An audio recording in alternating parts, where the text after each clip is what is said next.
So, straight away, people are already asking what Dana White probably thinks about all this, right? And rightfully so, because let's face it, a lot of people are saying that he dropped the ball. And by the way, how he's going to come about this is exactly the opposite of the truth, or somewhat indifferent, or probably deflect the whole entire thing. He's just going to tell you that, well, it's just business as usual, and this is just how we're going to operate. Regardless of the fact that he did great, it was a risk, and it was a risk we weren't willing to take because of the numbers that were presented at that particular time.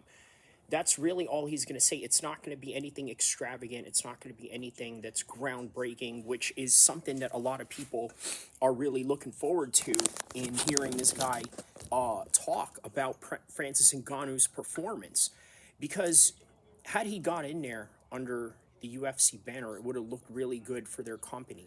Right now, they're in a bit of a shambles in terms of trying to figure out who the lineal championship is, because the way that it's looked at is it is as if John Jones is what, a paper champion in the heavyweight division.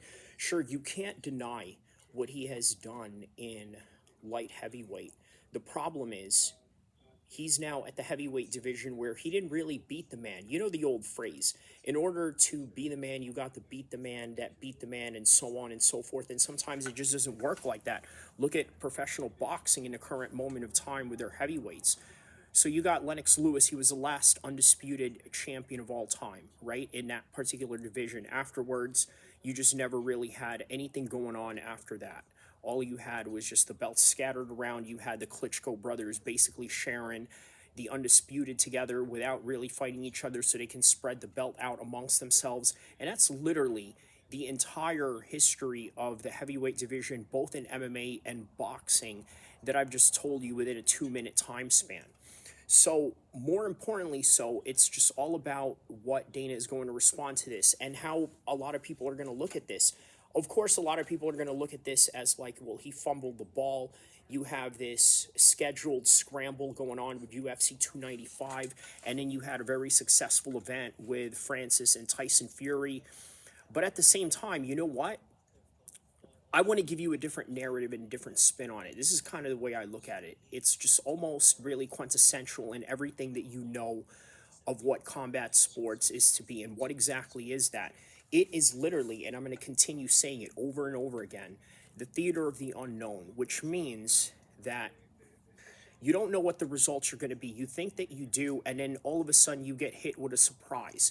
1 minute you think there's a dominant, clear champion or a clear force in the particular division or in a particular league, and then out comes 4, 5, 6 different other guys to nullify that notion. And this is a great example of that.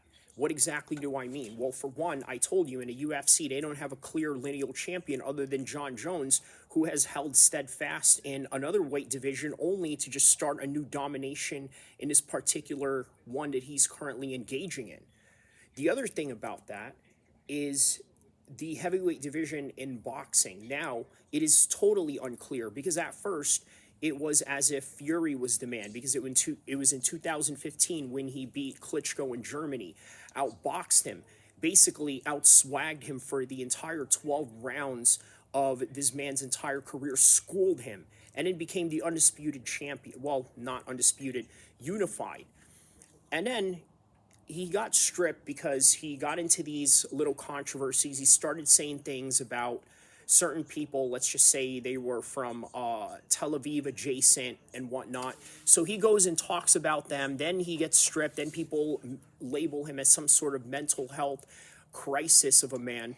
And then all of a sudden he gains weight, loses all his belts. And then in comes Anthony Joshua, who is what?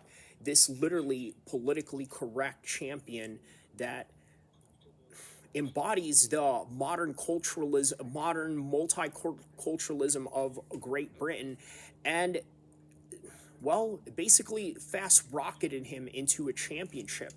And then lo and behold, he comes back, wins the WBC, the only belt that he's never won, against Deontay Wilder, and then basically completes his whole entire set of the belts that he needed to win in the heavyweight division. But nonetheless, he has some troubles along the way when he goes and meets Francis Ngannou, who, by the way, is a debutante in the boxing world, granted, a UFC heavyweight champion with a knockout power, but was able to come in here and look more like the veteran than the other guy. And the problem with that is there's nothing that you can really say. There's nothing that you can say on the corporate side because you're going to have to save face no matter what. You're going to have to either pretend that this fight doesn't exist or be indifferent about it and congratulate it for what it was, a great spectacle of an event that other companies are just not willing to invest in or somehow put their entire eggs in that entire basket. But the Saudis did, and I got to tell you, that is one powerful partner to have in the fight game because not only, like I said, are they a royal family, they are a government, they are basically a group of people that you can't tell no to. So, in other words, they wanted this fight, they got it. Guess what else they got out of this? The Usyk fight, which is the other back end controversy of this entire thing. Because now you got to think, was this fight this? Was it that? None of us have proof. And here's the scary part about it. Even if you try to get to the truth, it's going to cost you in some kind of way, either by reputation or by just sheer unluck of some sort. Don't forget to like and subscribe.